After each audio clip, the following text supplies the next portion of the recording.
요셉이 꿈을 향하여서 점점 더 가까이 나가고 있습니다. 보디발의 집에서 한 10년 동안 가정 총무를 했고 또 옥에서 한 2년 동안 옥중 총무를 합니다. 그리고 그는 이제 바로에게 나아가서 바로의 꿈을 해석하고 바로의 2인자가 되어서 애굽의 총리가 됩니다. 점점 더 가까워지고 있죠. 우리도 마찬가지입니다. 이 어려운 삶을 살아가다 보면 하나님이 나를 통해서 하고자 하는 그 하나님의 섭리 안으로, 하나님 내게 주신 그 꿈 안으로 점점 가까워가고 있다는 것을 여러분이 인식하시고, 낙심 중에도, 어려운 중에도 낙심하지 마시고 오히려 환난 중에 소망을 가질 수 있는 여러분 되시기를 축복합니다. 자, 그 후에 애굽 왕의 술 맡은 자와 떡 굽는 자가 그들의 주인 애굽 왕에게 범죄했다. 술 맡은 관원장과 떡 맡은 관원장이 자기의 주인 애굽 왕 바로에게 범죄했다. 그러니까 뭐 하나님께 범죄하는 것이 아니라 신하는 신하된 도리로서 그 주인에게 충성을 다하고 그 주인에게 모든 것을 다 바쳐 살아야 하는데 그 주인에게 범죄했다는 거예요.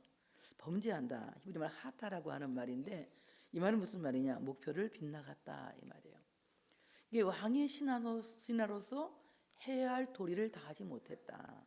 마땅히 해야 될 일을 하지 못했다 이렇게 말할 수가 있습니다. 죄라고 하는 것이 무엇이냐? 여러분, 죄라고 하는 것을 너무 거창하게 생각하지 마세요. 마땅한 도리를 하지 못한 것은 죄입니다. 자식이 자식에 대한 도리를 다하지 못할 때, 부모가 부모에 대한 도리를 다하지 못할 때, 성도가 성도에 대한 도리를 다하지 못할 때, 또는 회사에 다니는 사람으로서 어떤 그 자기의 직무를 다하지 못할 때, 도리를 다하지 않을 때 그것은 이제 하타, 목표를 빗나간 죄가 되는 것이다.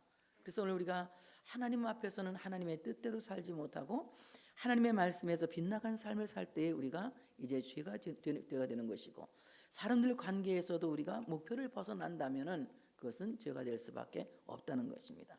술 맡은 관원자와 떡 굽는 관원장이 이렇게 바로의 뜻에 따르지 못하고 목표를 빗나간 삶을 살았다. 그러니까 그들을 불러서 떡 맡은 관원장, 술 맡은 관원장을 세울 때에는 어느 정도의 기준이 있는 거예요. 바로가 기대하는 기준이 있는 것입니다.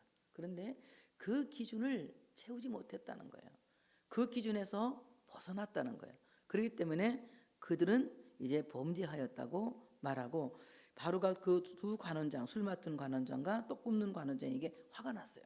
화가 나고 친위 대장 보디발의 집에 있는 옥에 그들을 이제 감옥에 가두는 것입니다. 오늘 이 보디발은 관저에 살았다고 그래요. 자기 집이 아니라. 그러니까 사택에 사는 거죠. 그 관저 안에 감옥이 있었던 거예요. 그 감옥 안에 이 사람들을 가둬놓고 거기에 요셉이 갇혀 있는 감옥이었어요. 그때 요셉이 거기서 그 사람들을 잘 이제 섬김으로 말미암아 꿈도 해석하게 되고, 이래서 마침내 바로의 궁으로 가게 되는 이런 말씀이거든요. 이 스토리가 그런 스토리예요. 자, 왕의 술을 맡은 자, 마슈케라고 하는 말인데 이 말은 무슨 말이냐? 왕에게 술을 따라 드리는 자. 자, 왕이 번뇌가 많을까요? 적을까요? 왕이면 번뇌가 많을까요? 적을까요? 번뇌가 많죠. 고민도 많고, 지도자이기 때문에 맨 꼭대기에 있는 지도자는 굉장히 외로운 거예요. 사실 그 맨 꼭대기에 있다 보면 모든 사람이 자기 편이 되어주고 자기의 참으로 우애를 베푸는 이런 사람들이 되어져야 이게 행복하게 잘 굴러가는데, 맨 꼭대기에 있는 지도자는 그렇지가 못해요. 다 보이니까 자꾸 지적을 하게 돼요. 너 그거 잘못한다, 그렇게 하지 말아라, 지적을 하게 되죠. 그러다 보니까 생각 밖에 감정적인 적도 많고 또는 정치적인 적도 많고 많은 고민이 왕에게는 있습니다. 이렇게 많은 고민이 있을 때 오늘 이 술을 따라주는 자, 왕이 술을 따라드리는 이 관원장은 술을 따라주면서 많은 그에게 이제 조언도 하고 또 때로는 위로도 하고, 그리고 푸념도 들어주고 신시한탄도 들어주는 이런 사람인데, 사실은 굉장히 높은 직위에 있는 사람입니다. 이 사람이 그냥 단순히 술만 따른다고 하니까 우리는 그냥 시시하게 보지만, 이 술 맡은 관원장은 왕에게 자문할 수 있는 사람이에요. 왕이 무엇인가 물어보면, 야, 지금 나라가 어떻게 되냐? 사실 왕은 잘 모르거든. 국민이 어떻게 살고 있는지, 백성이 어떻게 살고 있는지, 백성들이 사는 게 어때? 요새 민심은 어때? 뭐 이런 거 물어보면 많은 얘기들을 듣고 왕의 눈이 되어주고 왕의 귀가 되어주는 사람이 바로 이 술 맡은 관원장이에요. 그래서 왕에게 자문과 그리고 이 국정에 대해서 많은 논의를 하죠. 의논을 해요. 야, 이럴 때 어떻게 하면 좋겠어? 그 사람은 어떻게 하면 좋겠어? 이렇게 물어보면 왕의 상식으로 말하는 것이 아니라 백성의 상식으로 왕에게 직언을 하지요. 이렇게 해서 그럴 때는 이렇게 하면 참 좋을 것 같습니다. 그러면 왕이 더 높아질 것 같습니다. 지금 말하면은 이 대통령실의 비서실장에 해당하는 사람이에요. 그러니까 이런 사람이 이제 무슨 죄를 져가지고 감옥에 간 것입니다. 왕에게 술을 따라드리는 자, 왕에게 자문도 할 수 있고 국정도 의논할 수 있는 이런 사람이 죄를 지어서 감옥에 가게 된 거예요. 떡 굽는 자는 그럼 어떤 사람이냐? 떡 굽는 자는 왕의 식사를 책임지고 관리하는 자예요. 왕의 수라상을 준비하는 자. 그러면 여러분, 왕의 식사를 준비하는, 왕의 수라상을 준비하는 자는 다른 음식도 만들 수 있다. 왕의 음식을 만드니까 뭐 여러 사람의 음식을 만들 수 있다? 없다? 대답해 보세요. 예? 있다? 없다. 예, 왕의 음식만 만들어야 됩니다. 왜냐하면 왕은 그 나라의 정말 최고의 사람이에요. 그렇기 때문에 이 떡 만드는 사람은 음식을 만들어서 왕의 안전을 책임져야 되는 것입니다. 그래서 마치 무엇을 만드는 것처럼 제사장이 제사에 쓰기 위해서 제물을 만드는 마음으로 그렇게 왕을 위해서 식사를 준비하는 사람입니다. 오늘 이 사람은 왕의 식사를 책임지고 만드는 사람인데 이 사람을 그렇게 떡 굽는 자들의 우두머리다 이렇게 말하고 있어요.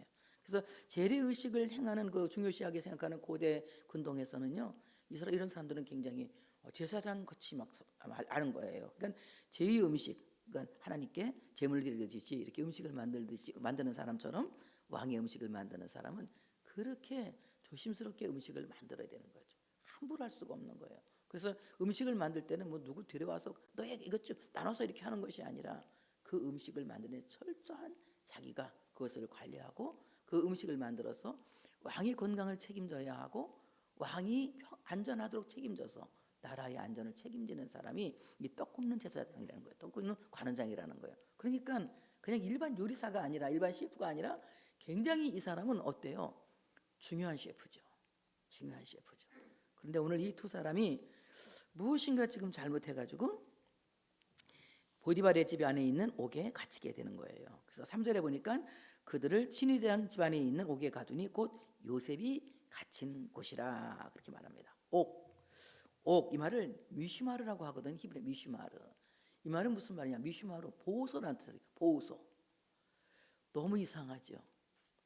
하나님께서 요셉을 옥에 가두도록 허락하신 것은 하나님의 방식으로 요셉을 보호하신 것이다. 이렇게 보면 우리가 지금 이런 어려움을 당하고 곤란한 일을 겪고 시험을 겪는 것이 하나님이 그 나래 안에, 하나님이 그 보호소 안에 나를 보호하고 계신다 라고 생각하니까 지금 내가 겪는 이 시험이, 내가 지금 겪고 있는 이 고통이 오히려 은혜더라고요. 내 앞에 바다가 갈라지지 않으면 하나님 아까 찬양을 부르더만 어떻게 된다고요? 주님이 나를 바다 위를 걷게 할 것이다.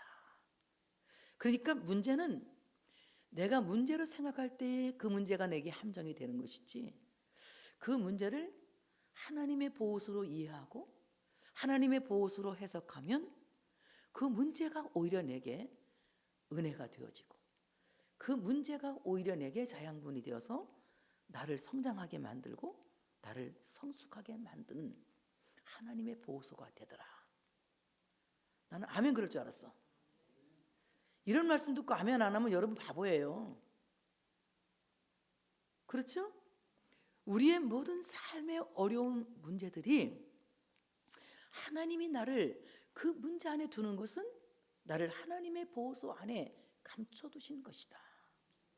그 문제 때문에 내가 성장되어지고 그 문제 때문에 내가 성숙하여지고 그 문제 때문에 내가 오히려 안전해진다는 거예요. 왜냐하면 하나님께서 내게 만약에 이 문제를 안 주셨으면 마치 고삐 부러진 망아지처럼 내가 얼마나 위험한 사람이 됐을런지 몰라. 내가 어느 상태가 됐을는지 아무도 몰라. 저도 많은 시험과 시련과 역경 속에 내 인생을 살아왔더라고. 내가 한번 내 삶을 돌아보니까 편안한 삶은 아니었더라고요. 편안한 삶은 아니었는데 만약에 하나님이 내게 편안한 삶을 주셨다면 내 성정상 나는 상당히 교만하여서 하나님을 떠나고 주제 파악을 못하고 하나님을 능가한다고 아마 내가 엄청난 교만에 빠져 있을 것이다 라는 생각을 합니다.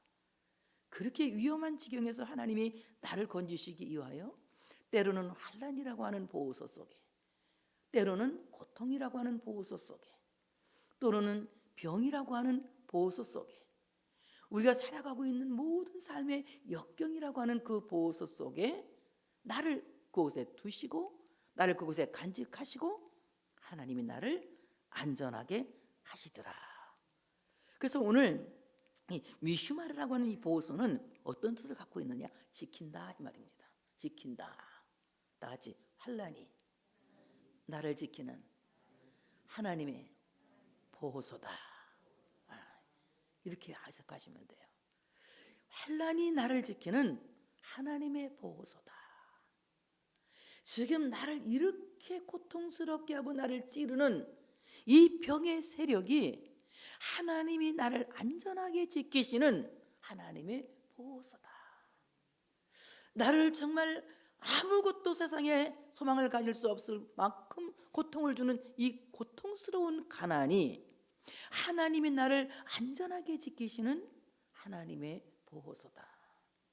만약에 내가 이 가난이라고 하는 보호소 속에 갇혀 있지 않는다면, 정말 내 소원대로 그렇게 부자가 되었다면 나는 지금 어떤 사람이 되었을까 한번 생각해 볼 필요가 있어요. 인생이 70이요 강건하면 80이라 하였는데 내가 7, 80을 세상에 살면서 돈 많이 갖고 죄 짓고 지옥 가는 것보다는 차라리 가난이라고 하는 이 보호소 속에 내가 하나님의 보호소 속에 간직되었다가 주님 앞에 서는 날, 내가 세상에서 고생 많이 하였으니 너는 여기서 위로받으라고 나사로의 위로를 받는다면 그것이 더 큰 축복이 아닐까요? 이런 생각을 했습니다. 그러니까 하나님께서 우리를 하나님의 보호소 속에 두시고 나를 지키시는 거예요. 가난이 나를 지키는 하나님의 보호소다. 질병이 나를 지키는 하나님의 보호소다. 이 환난과 역경과 시험이 나를 지키시는 하나님의 보호소다. 그래서 우리는 이 찬송이 좋은 거예요. 지금까지 지내온 것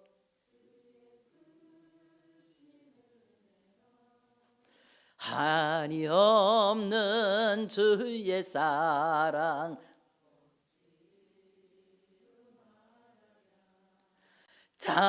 자나깨나 주의 손이 모든 일을 주 안에서 게 하시네.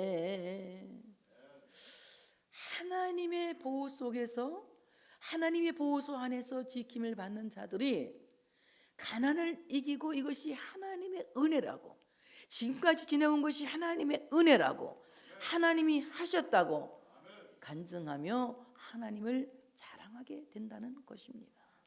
그래서 오늘 정말 내게 지금 감옥 같은, 옥에 갇힌 것 같은 이런 고통이 있을지라도 그것은 하나님이 나를 안전하게 지키시는 보호소다. 하나님의 방식으로 하나님이 나를 보호하시는 것이다. 밤에도 나를 보호하시고 낮에도 나를 보호하시고 쉬지도 않으시고 나를 보호하시는 하나님의 방식이다. 그러니까 이런 어려움들이 오히려 감사가 되더라고요. 아, 그래, 맞아. 하나님이 나를 이 보호소 속에 놓고 보호하시는 거야. 하나님의 불꽃 같은 눈으로 나를 지금 보호하고 계시는 거야. 하나님이 나를 지금 지키고 계시는 거야. 그래서 이 환난도 나는 두렵지 않아. 왜? 하나님이 그 보호소 속에 놓고 나를 넉넉하게 이기게 하실 것이니까. 이 모든 가난도 역경도 넉넉하게 이기게 하실 것이니까 두렵지 않다는 것입니다. 일반 죄수들이 훨씬 더 나은 대우를 받는 옥살이였지만 오늘 이 갇혀 있다고 하는 것은 굉장히 고통스러운 거예요. 이 술 맡은 관원장과 떡 맡은 관원장이 들어가기 전까지만 해도 감옥에서 혼자 갇혀 있어 요셉은. 그러니까 옥살이를 하고 있는 거예요. 그래서 이 갇힌 자, 갇히다 하는 말을 그 주석에 찾아봤더니 아수르라고 하는 말을 쓰더라고요. 아수르. 이 말은 무슨 말이냐? 속박한다, 짐승들을 묶다, 이런 뜻을 갖고 있어요. 그러니까 짐승을 묶듯이 그가 착고에 차인 채 옥살이를 하고 있었다는 거예요. 그런데 그 옥중에 이 두 사람이 들어오니까 보디발이 뭘 맡기느냐? 이 두 사람을 수종들라고, 섬기라고 이제 옥중 총무를 맡기는 것입니다. 보디발은 이 요셉을 옥으로 보냈지만 그 마음에 여전히 보디발을, 이 요셉을 신뢰하는 마음을 갖고 있어요. 내 집에 두었다가는 우리 마누라한테 큰일 나겠다. 그러니 이 사람을 안전하게 보호하는 것은 우리 집 사람이 넘보지 못하는 어디로 보내야 되겠다? 옥으로 보내야 되겠다. 보디발이 자기 마누라가 넘보지 못하도록 옥에 가둔 거예요. 가장 안전한 방법으로 보디발이 요셉을 지킨 겁니다. 자, 하나님은 누구를 통해서 보디발을 보호소에 놓고 지키셨어요? 보디발을 통해서 하나님은 요셉을 안전하게 지키신 것입니다.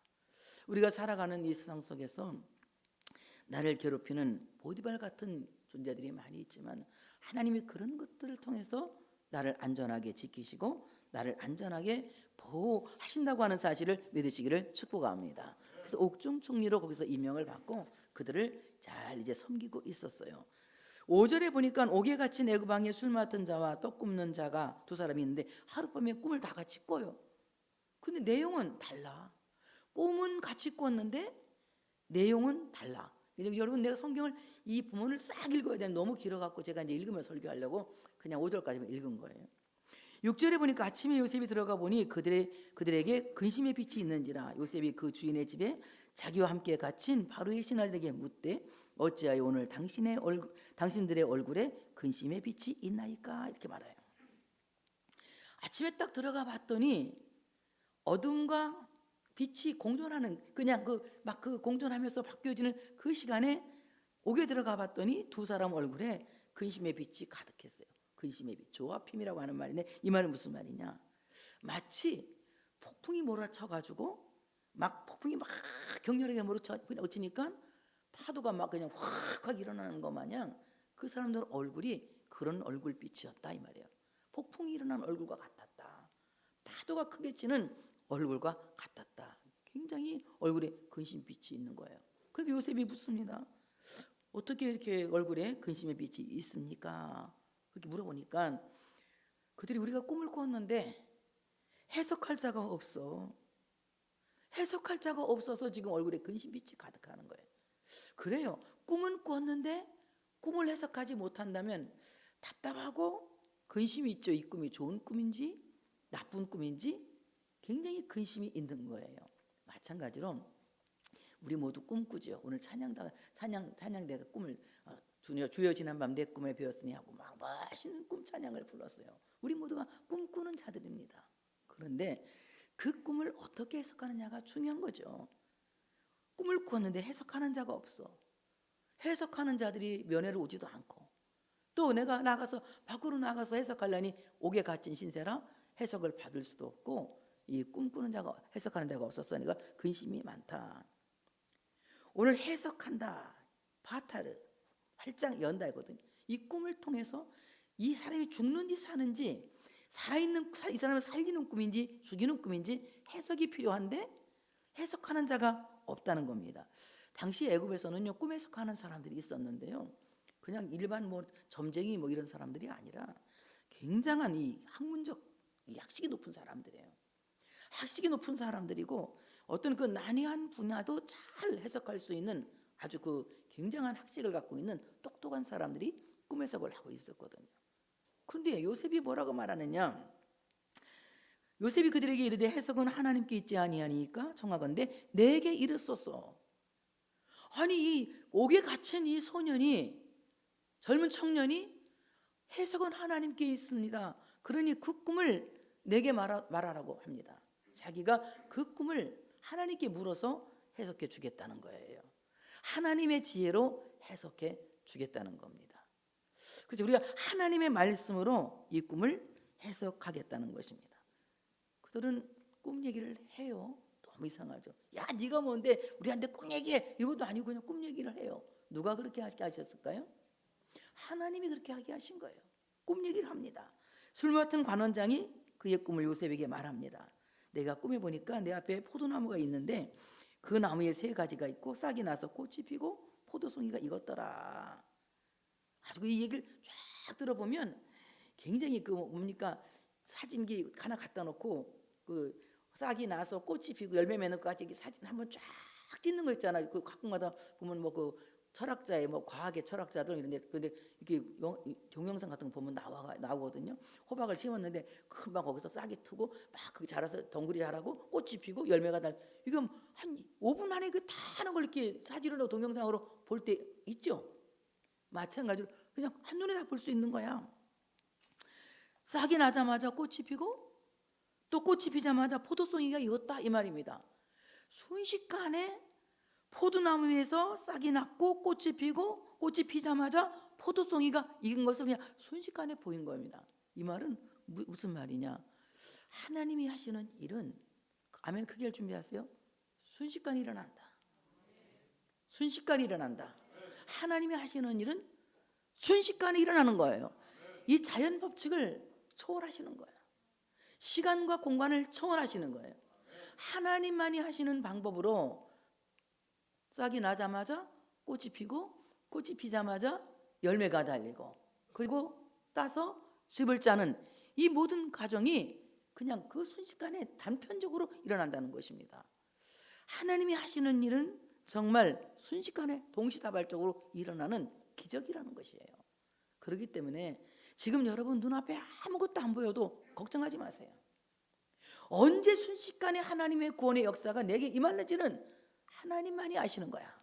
그리고 내 믿음이 아는 거예요. 내가 갖고 있는 믿음이 그것을 알고 있는 거예요.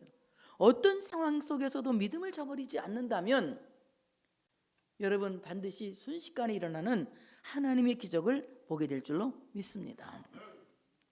그래서 내 손에 바로의 잔이 있는데 내가 포도를 따서 그 즙을 바로의 잔에 짜서 그 잔을 바로의 손에 들여놓으라. 이렇게 꿈 얘기를 합니다.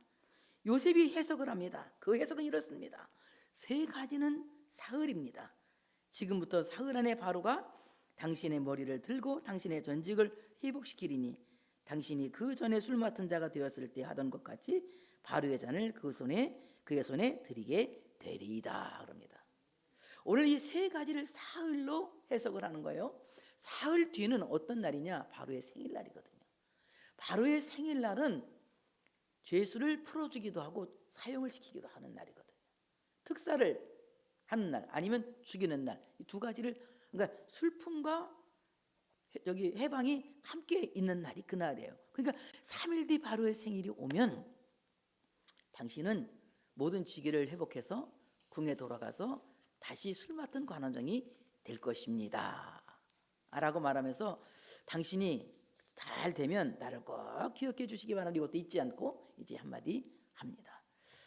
저는 이 말씀을 이제 어떻게 지금부터 사흘 안에 순식간에 당신이 회복돼 돌아갈 것이다 이렇게 말했는데, 이것을 제가 기독론적으로 해석한다면 지금 이거는 요셉이 바로의 신하에게 해석한 얘기고, 제가 기독론적으로 이것을 해석한다면 저는 이렇게 해석할 것 같아요. 포도나무는 예수님을 말한다. 포도나무는 예수님을 말한다. 요한복음 15장 1절에 보니까 나는 포도나무요, 주님이 말씀하세요. 나는 포도나무요 내 아버지는 농부라. 예수님은 포도나무다. 그 나무에 3가지가 있고 그 나무에 세 가지가 있고 그 나무에 붙어 있는 이 세 가지는 나무에서 떨어진 가지가 아니라 나무에 붙어 있는 가지다. 이 가지는 그리스도께 붙어 있는 가지, 그리스도와 연합되어 있는 그리스도인을 말한다. 요한복음 15장 4절 이렇게 말씀합니다. 내 안에 거하라 나도 너희 안에 거하리라. 가지가 포도 안에 붙어 있지 아니하면 스스로 열매를 맺을 수 없음같이 너희도 내 안에 있지 아니하면 그러하리라 이렇게 말합니다. 예수님은 포도나무고 그 포도나무에 붙어 있는 이 세 가지는 그리스도와 연합되어 있는 그리스도인을 말한다. 저는 이렇게 이제 해석을 할 것 같아요. 지금 해석하라고 여러분 꿈꾸고 와서 나한테 얘기하라면 내가 바로처럼 이렇게 여러분 그런 해석은 할 수 없으니까 이렇게 해석을 할 것 같아요. 당신은 그리스도와 연합한 사람이다. 당신은 그리스도께서 주시는 하늘의 신령한 양식을 그 자양분을 공급받는 자다. 그러니 당신에게는 희망이 있다. 저는 이렇게 네 꿈을 해석할 것 같습니다. 5절에 이렇게 말씀합니다. 나는 포도나무요 너희는 가지라. 예수님 말씀하세요. 우리와 주님의 관계를 말씀하시는 겁니다. 나는 포도나무요 너희는 가지라. 그가 내 안에 내가 그 안에 거하면 사람이 열매를 많이 맺나니 나를 떠나서는 너희가 아무것도 할 수 없음이라. 지금 이 포도 열매가 익은 것은 너희가 내 안에 있고 내 말이 너희 안에 있기 때문에, 너희가 나를 떠나지 않았기 때문에 열매를 맺게 된 것이다. 너희가 열매를 많이 맺으면 내가 영광을 받고 너희는 내 제자가 되리라는 이 말씀 우리가 기억할 수 있겠지요. 그래서 오늘 그 즙을 짜서 바로의 잔에 짜서 이제 바로에게 줬더니 바로는 바로 이 바로의 신화를 살려준 것처럼 오늘 우리는 예수 그리스도의 피, 바로 이 포도즙은 예수 그리스도의 보혈을 가리켜서 말씀하시는데 예수 그리스도의 보혈로 성량함을 받아서 죄사함을 받고 영원한 죽음에서 마땅히 죽어야 할 죄인이 죽지 아니하고 영생을 얻게 된 자가 되었다. 그러니 당신은 지금도 살았고 앞으로도 계속하여 살아있을 것이다 라고 저는 해석을 할 것 같아요. 어때요? 해석 마음에 들어요? 별로 마음에 안 들어? 응? 마음에 들어요? 그래서 에베소 1장 7절에 보니까 우리는 그리스도 안에서 그의 은혜의 풍성함을 따라 그의 피로 말미암아 속량 곧 죄사함을 받았느니라.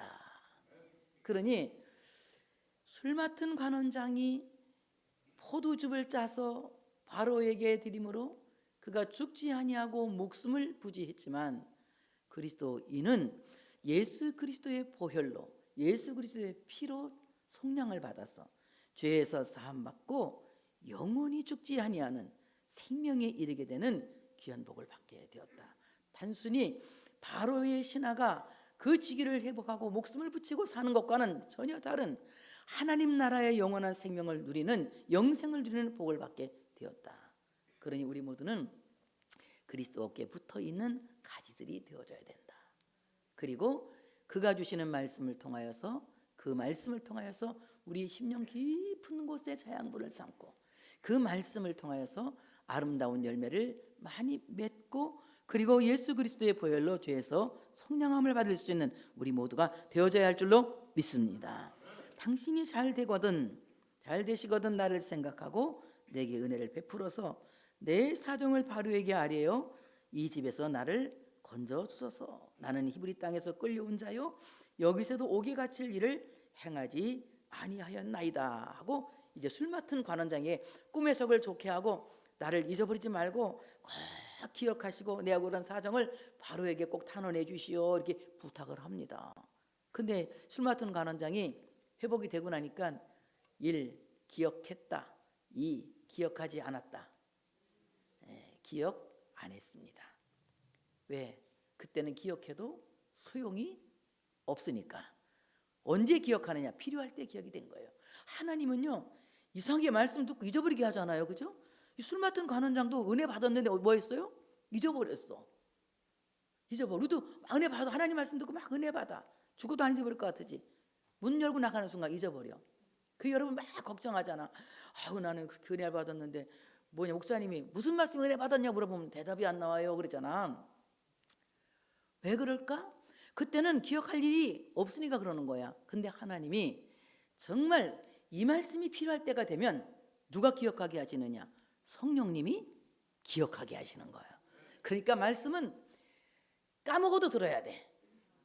까먹어도 들어야 돼. 언젠가 필요할 날이 되면 성령님이 뭐 하게 하신다고요? 기억나게 하신다. 그러니까 까먹는 사람은 다 위로가 됐죠. 지금 아우 나 다 까먹었는데 그거 괜찮네. 까먹어도 괜찮아요. 하나님이 필요하면 또 생각나게 하시니까. 그래서 이렇게 이제 까먹습니다. 그러면서 자기가 말합니다. 나는 히브리 땅에서 끌려온 자입니다. 이렇게 말해요. 그러면 이 말은 무슨 말이냐? 나는 히브리 사람이요. 이 말, 히브리 사람이요. 히브리 하비로 이 말 나는 떠돌입니다.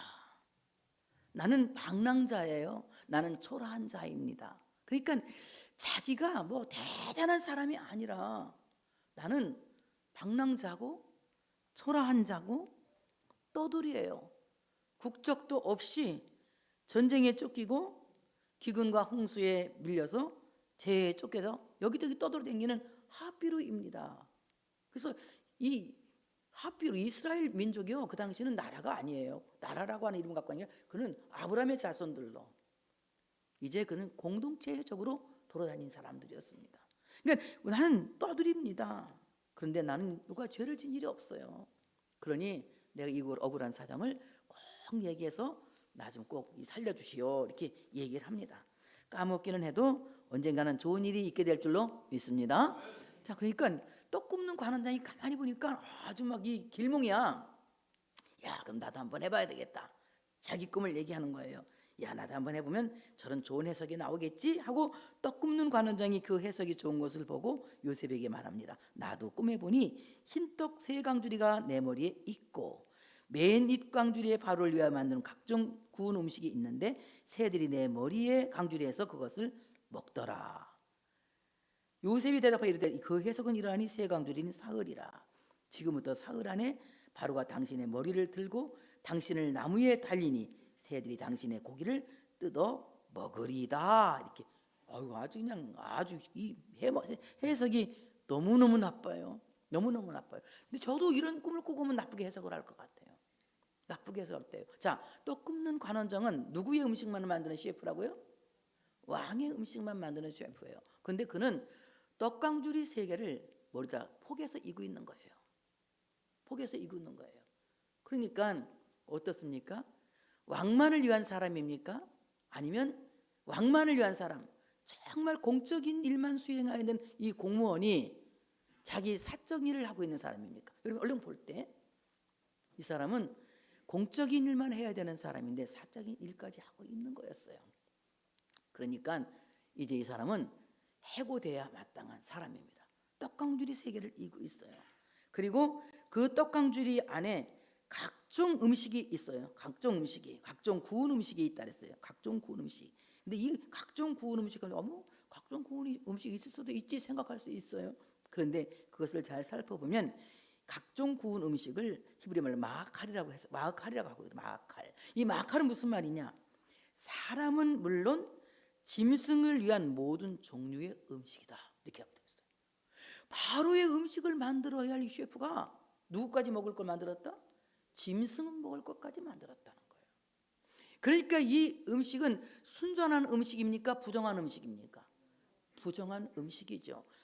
제물을 만드는 제사 음식을 만드는 어떤 의식적인 음식을 만들어야 하는 셰프가 이거는 그냥 짐승이나 뭐 아무거나 다 먹어도 될 수 있는 그런 음식을 만들어 특별한 음식을 만든 것이 아니라 아무렇게나 음식을 만들어서 누구나 다 먹을 수 있는 이런 걸 만들었다는 겁니다. 여러분 우리가 하나님 앞에서는요 하나님을 향하는 마음은 보편적인 마음을 가져서는 안 돼요. 하나님을 향하는 마음은 특별한 마음을 가져야 합니다. 그래서 하나님은 우리의 특별함을 요구하고 계세요. 하나님께 드리는 예배는 특별해야 합니다. 보편적인 예배가 아니라 특별한 예배. 그 예배가 어떤 예배는 나같이 마음을 다하라, 뜻을 다하라, 목숨을 다하라, 성품을 다하라. 이 다하라고 하는 말을 내가 그냥 쉽게 말하니까 악센트를 좀 넣어서 해보세요. 마음을 다하라. 다하라. 마음을 다 전부라는 거 전부. 마음을 다, 성품을 다, 목숨을 다 하라는 것입니다. 이것은 보편적인 것이 아니고 어떤 것입니까? 특별한 것이다. 그런데 오늘 이 사람은 어떤 사람입니까? 뭐 왕만 사람이냐? 평민도 사람이다. 왕만 먹어야 되느냐? 요즘같이 애견 좋아하는 사람들이 많은데 강아지도 먹어야 된다.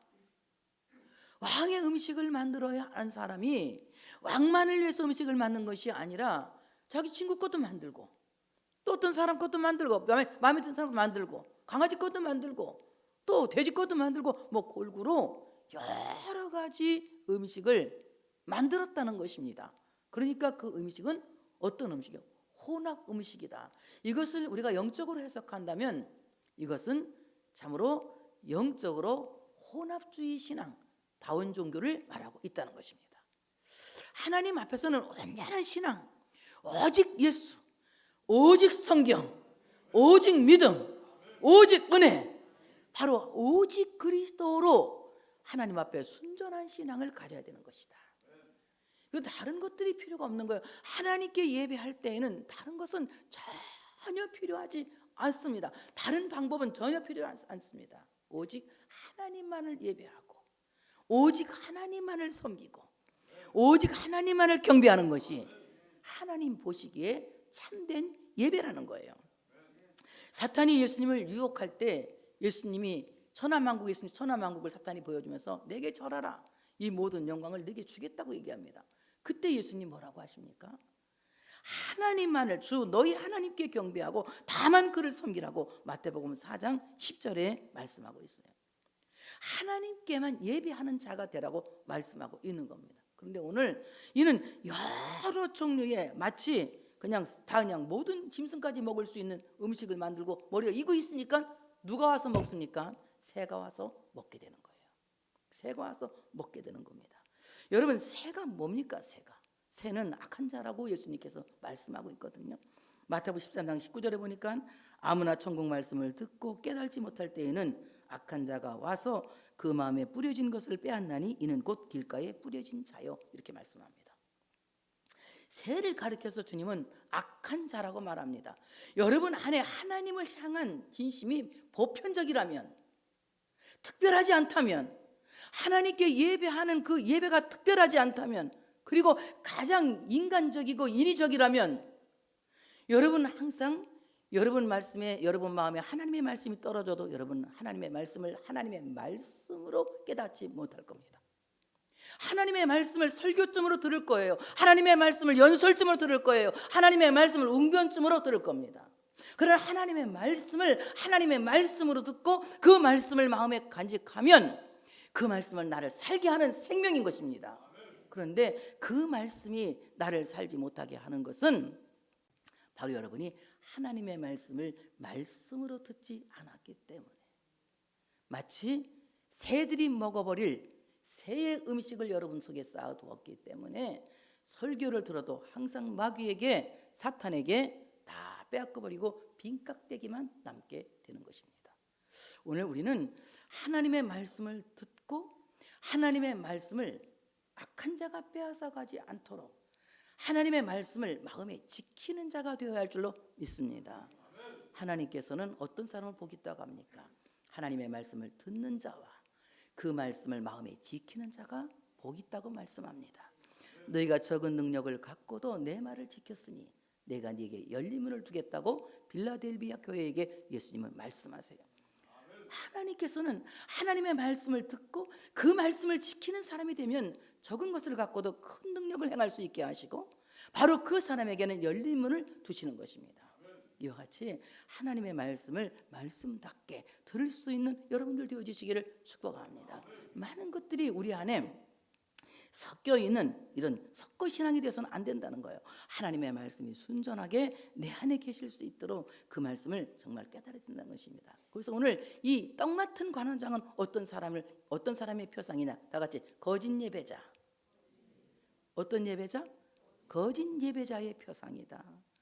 겉은 번지르르 하고 각종 구운 음식으로 머리에 그냥 잔뜩 였으니 얼마나 풍성해 보이고 얼마나 많아 보입니까? 포도묘송이 따서 즙을 짜서 드린 술 관원장이 맡은 그 술에 비해서 얼마나 그가 많아 보이고 요란해 보이고 근사해 보입니까? 그렇지만 하나님께 향한 순전함이 그에게는 결여되었다는 것입니다. 오늘 우리는 사는 자가 되길 원한다면 많은 것으로 하나님께 보이려고 포장하는 자가 되지 마시고 순전한 믿음을 하나님께 보이려고 여러분이 하나님께 온전한 참으로 순전한 믿음을 가질 수 있는 우리 모두가 되어져야 할 줄로 믿습니다. 요셉이 해석한 그대로 제3일 뒤 바로의 생일이 오자 바로는 술 맡은 관원장은 복위시키고 그리고 떡 맡은 관원장은 사형시킵니다. 꿈 해석대로 그대로 이루어졌어요. 그런데 술 맡은 관원장은 23절에 보니까 술 맡은 관원장이 요셉을 기억하지 못하고 그를 잊었더라. 아까 내가 얘기했지, 까먹었다. 언제 생각난다? 필요할 때 누가?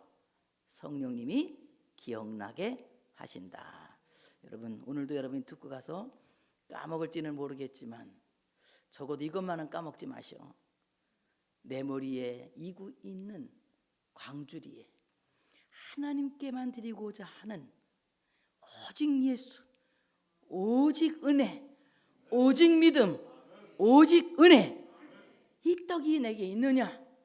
아니면 내 떡도 강주리 위에 부처떡도 있고 뭐 이거 떡 저거 떡 각종 그냥 이단떡 이런 것들이 가득 있다면 오늘 이 떡 깨끗하게 져버리시고 오직 성경 하나님 말씀의 떡이 여러분을 살리는 귀한 역사가 있어지시고 그 말씀을 들었으면 마음에 간직하고 마음의 신비에 새기고 그 말씀을 지킴으로 말미암아 하나님이 여러분의 열림을 두시고 그리고 여러분을 살게 하시는 놀라운 은혜를 한 주간 동안 경험하시기를 축복합니다. 하나님께 영광의 박수 올려드리겠습니다.